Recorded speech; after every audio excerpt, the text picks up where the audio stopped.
జలాల విషయంలో కేఆర్ఎంబీకి ఈ కృష్ణా మీద ఉన్నటువంటి ప్రాజెక్టులన్నీ అప్పగించేందుకు తెలంగాణ ప్రభుత్వము రేవంత్ రెడ్డి సర్కారు మోడీకి మోకరిల్లి వాళ్ళకి అప్పగించేందుకు అన్ని రకాలుగా సిద్ధం చేసింది. ఆల్రెడీ అప్పగించేటువంటి కార్యక్రమం విజయవంతంగా జరుగుతోంది. ఆ కృష్ణానది మీద ఉన్నటువంటి ప్రాజెక్టులు కేఆర్ఎంబీకి అప్పగించడం వల్ల తెలంగాణ నష్టపోయేది ఏంటిది, తెలంగాణలో మరీ ముఖ్యంగా దక్షిణ తెలంగాణ ఎలా నష్టపోతుంది, దక్షిణ తెలంగాణ ఏ విధంగా ఎడారిగా మారబోతుంది అనేది వివరించేటువంటి ప్రయత్నం చేస్తాం. సో ఇప్పటికే చాలామంది దాని మీద మాట్లాడారు, మనం కూడా దాని మీద మాట్లాడినాం. మళ్ళీ కూడా ఒకసారి వివరించేటువంటి ప్రయత్నం చేస్తా.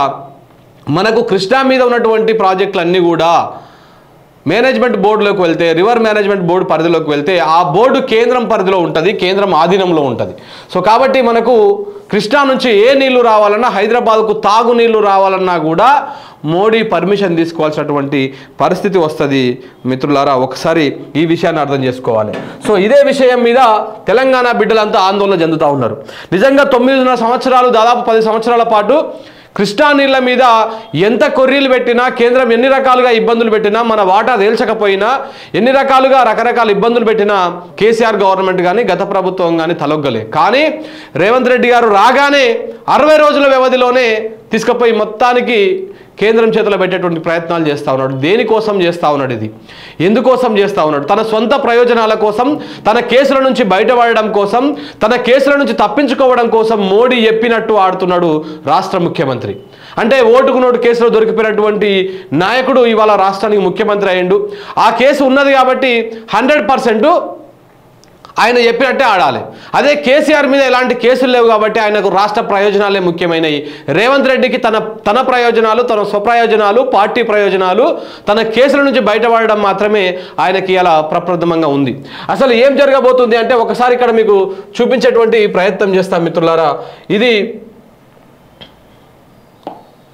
ఇవాళ ప్రధానంగా అన్ని పత్రికలు కూడా దీన్ని మరిపించేటువంటి ప్రయత్నం చేస్తూ ఉన్నాయి.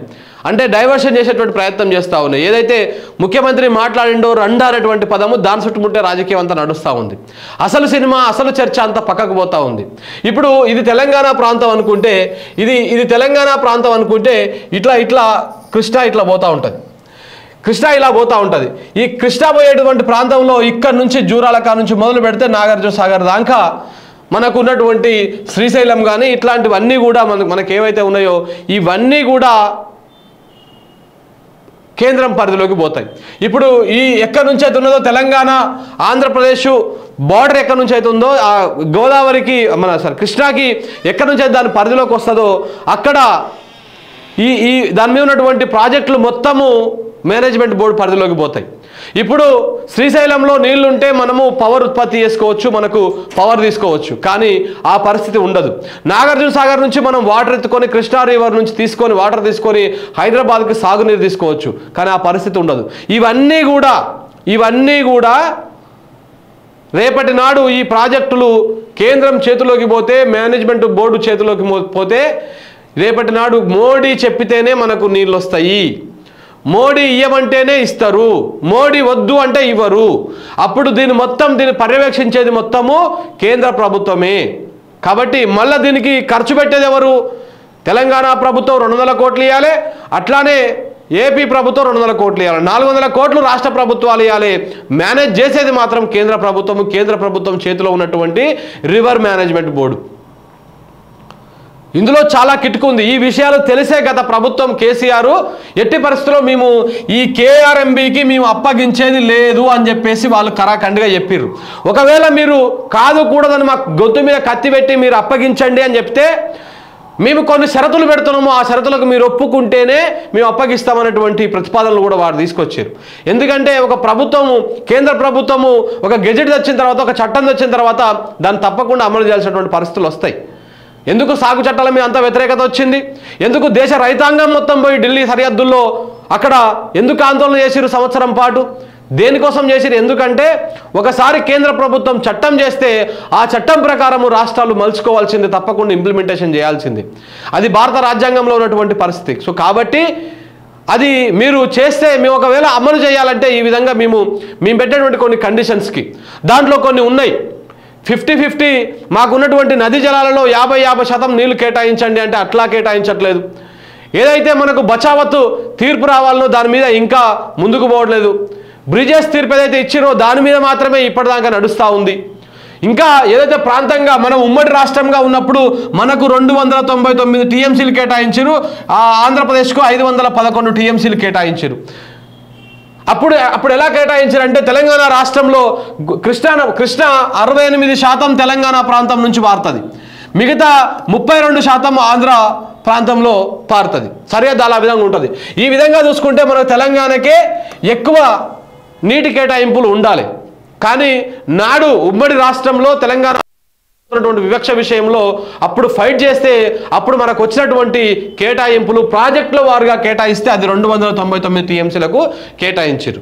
ప్రాజెక్టుల వారీగా అప్పుడు ప్రాంతం వారీగా కేటాయించలే, ప్రాజెక్టుల వారీగా కేటాయించాలంటే ఆంధ్ర ప్రాంతంలో ఎన్ని ప్రాజెక్టులు ఉన్నాయి, తెలంగాణ ప్రాంతంలో ఎన్ని ప్రాజెక్టులు ఉన్నాయి. ఆబ్వియస్లీ సమైక్య పాలనలో తెలంగాణ ప్రాంతంలో ఏ ప్రాజెక్టులు ఉండవు, ఉన్న ప్రాజెక్టులు పూర్తి కావు. కానీ ఆంధ్ర ప్రాంతంలో మాత్రం చకచక పనులు అయిపోతాయి, చకచక అయిపోతుంది. ఇంకా బుద్ధి జ్ఞానం లేకుండా వీళ్ళు పోయి ఆరతులు ఇచ్చి ఇదే కాంగ్రెస్ నాయకులు, ఇదే బట్టి విక్రమార్క, ఇదే రఘువీరారెడ్డి నాడు పోతిరెడ్డి పాడుకు హారతలు ఇచ్చి కొబ్బరికాయలు కొట్టి టెంకాయలు కొట్టి హారతలు ఇచ్చి అగరబత్తిలు వెలిగించిన వాళ్ళల్లో వీళ్ళు ఉన్నారు. ఈ విషయాన్ని మర్చిపోతే ఎలా? దక్షిణ తెలంగాణ బిడ్డలు మనం మోసపోతా ఉన్నాము. నేను ఒక దక్షిణ తెలంగాణ బిడ్డగా చెప్తా ఉన్నా, నల్లగొండ రేపు నాడు ఎడారి అవుతుంది, పాలమూరు జిల్లా ఎడారి అవుతుంది, మొత్తం మనము ఆగమైపోతాము. మళ్ళీ వలసలు, మళ్ళీ ఆత్మహత్యలు, మళ్ళీ మన రైతుల ఇండ్లల్లా మన ఊర్లల్లా ఈ చావులు, ఈ గోసలు మనం పడాల్సినటువంటి పరిస్థితులు వస్తుంది. సో కాబట్టి తెలంగాణ ప్రజలు ఇప్పటికైనా మేల్కోవాలి. కృష్ణాలో మన నీటి వాటాని పూర్తిగా కోల్పోయేటువంటి ప్రమాదం ఉంది. వాళ్ళ చెప్పు చేతుల్లోకి వెళ్ళిపోతే మనం ఇంకా ఏం చేసినా కానీ మనకు నీళ్ళు వచ్చేటువంటి పరిస్థితి ఉండదు. సో కాబట్టి ప్రజలారా మీరు అర్థం చేసుకోవాల్సిన విషయం ఏంటంటే ఎట్టి పరిస్థితుల్లో కూడా మనం కృష్ణా రివర్ మేనేజ్మెంట్ బోర్డుకి మన ప్రాజెక్టులను అప్పగించేందుకు ఒప్పుకోకూడదు. మన ప్రభుత్వము రేవంత్ రెడ్డి సర్కారు రాగానే ఒప్పుకుంటుంది. మనం 60 ఏళ్ళు కొట్లాడినాం, 60 years కొట్లాడినాం. దేనికోసం? నీళ్ల కోసం, నిధుల కోసం, నియామకాల కోసం. కానీ 60 రోజులు అవుతుంది ఈయన వచ్చి 60 daysలోనే మన హక్కులను తీసుకుపోయి మోడీకి అప్పచెప్పిండు. మోడీ కాళ్ళ కాడ మోకరిల్లుతున్నాడు. ఎవరి స్వార్థ ప్రయోజనం కోసం చేత కాకపోతే, నీకు ప్రభుత్వాన్ని నేలడం చేత కాకపోతే, నీకు ఈ రాష్ట్ర హక్కులను కాపాడడం చేత కాకపోతే దిగిపో సన్నాసి, నిన్ను ఎవడు ఉండవనట్లేదు. కానీ ఇలా ఏదైతే ప్రజలు నిన్ను నమ్మి ఓటేసిర్రో అదే పాలమూరు ప్రజలు, నల్లగొండ ప్రజలు, ఖమ్మం ప్రజలు, ఏ ప్రజలైతే నమ్మి నీకు ఓటేసిరో అదే ప్రాంతాన్ని ఇలా నట్టేట ముంచుతున్నావు, నట్టేట ఎండ పెడతా ఉన్నావు. ఇది చాలా డేంజర్ పరిస్థితి వస్తుంది. రేపన్నాడు ఇలా మాకు ఎంతో ఆశ ఉండే మునుగోడు బిడ్డగా, ఆ మునుగోడు ప్రాంత బిడ్డగా నాకు ఎంతో ఆశ ఉండే, మన చాలామంది ఆ ప్రాంతంలో ఉన్నటువంటి బిడ్డలు ఆశపడేవాళ్ళు. ఆ డిండి లిఫ్ట్ ఇరిగేషన్ అయిపోతుంది, మాకు నీళ్ళు వస్తాయి, ఆ కిస్రాన్పల్లిలో ఒక 7 TMC, ఆ షర్లగూడెంలో 12 TMCలు, మొత్తం కలిపి 20 TMCల నీళ్లు ఉంటాయి, మా ప్రాంతము 2 లక్షల ఎకరాలకు నీళ్లు వారుతున్నటువంటి ఆశ ఉండే. కానీ ఆ ఆశలన్నీ ఆవిరైపోయినాయి. ఇంకా మనకు నీళ్ళు వచ్చేటువంటి పరిస్థితి లేదు. ఇక ఈ కొత్త ప్రాజెక్టులు కాదు, ఉన్న ప్రాజెక్టులు ఎండిపోయేటువంటి పరిస్థితి కనపడతా ఉంది. ఇప్పుడు పోయి చూడిపోండి, శ్రీశైలంలో సుక్క నీళ్లు లేవు, నాగార్జున సాగర్ ఎండిపోయింది. ఆంధ్రోడు వచ్చిండు, కుడి కాలువ గేట్లు ఎప్పుకున్నాడు, ఉన్నకాడికి తీసుకొని పోయిండు. ఇప్పటికే ఎడమ కాలువ కింద మొత్తం ఎడారి అయిపోయింది, మొత్తం మారిపోయింది. చాలామంది మిత్రులు మనం నేను జనగామ పోయినప్పుడు అన్న మా సైడ్ కూడా రండి అని చెప్పేసి మెసేజ్ పెట్టిన, ఫోన్లు చేసిరు. ఏం లేదు, మొత్తం ఎండిపోయినాయి, అన్ని కాలువలు ఎండిపోయినాయి, పొలాలు ఎండిపోయినాయి, రైతులు మళ్ళా ఆగమవుతా ఉన్నారు. మనకు ఇన్ని సంవత్సరాలు లేనటువంటి పరిస్థితి ఇవాళనే ఎందుకు వచ్చింది అనేది అర్థం కాదు. సో ఈ విధంగా ఉంది పరిస్థితి. అంటే ఇంత అన్యాయం జరుగుతూ ఉంటే కాంగ్రెస్ వాళ్ళు సిగ్గు లేకుండా, నిన్న వాడెవడు మా మంత్రి ఉంటాడు నల్గొండ జిల్లాకు, సిగ్గు అనిపిస్తుంది నిజంగా చెప్పాలంటే. కోమటిరెడ్డి వెంకటరెడ్డి, ఏం మాట్లాడుతున్నావు వెంకటరెడ్డి? సోయి ఉండి మాట్లాడుతున్నావా, సోయి లేక మాట్లాడుతున్నావా? నీ ప్రాంతం ఎండిపోతూ ఉంటే, నీ ప్రాంతం ఎండబెడతందుకు రేవంత్ రెడ్డి కుట్ర చేస్తూ ఉంటే మనకు కొంచెం బుద్ధి సోయి ఉండాలి కదా, ప్రాంతం మీద ఇంత ప్రేమ ఉండాలి కదా. ఎంతసేపు రాజకీయాలైనా మీ రాజకీయాలు కానీ మీ రాజకీయాలు చేసుకోండి, తప్పేం లేదు. కేసీఆర్ నువ్వు తిట్టు, నిన్ను కేసీఆర్ వాళ్ళు తిడతారు, జగదీష్ రెడ్డి నువ్వు తిట్టు, జగదీష్ రెడ్డి నిన్ను తిడతాడు. ఇవన్నీ మీరు చేసుకోరు. ప్రాంతం ఎండిపోతా ఉంది కదా, ఈ ప్రాంతానికి నీళ్లు రావడం లేదు కదా, ఈ సమస్యలు కదా మాట్లాడాల్సింది. ఒక ప్రజాప్రతినిధిగా ఉండి, నువ్వు జిల్లా మంత్రిగా ఉండి, 2 మంత్రులు ఉన్నారు ఏం గడ్డి విక్తందుకు. మళ్ళీ నీటిపారుదల శాఖ మంత్రి కూడా ఇదే నల్లగొండ జిల్లాకు సంబంధించిన ఆయన ఉత్తమ్ కుమార్ రెడ్డి. ఏం చేస్తారు మీరు? ప్రాంతాన్ని ఎండబెట్టడం తప్ప. సో ఈ విధంగా నల్లగొండ ప్రాంతము ఆగమయ్యేటువంటి పరిస్థితులు కనపడతా ఉన్నాయి మిత్రులారా.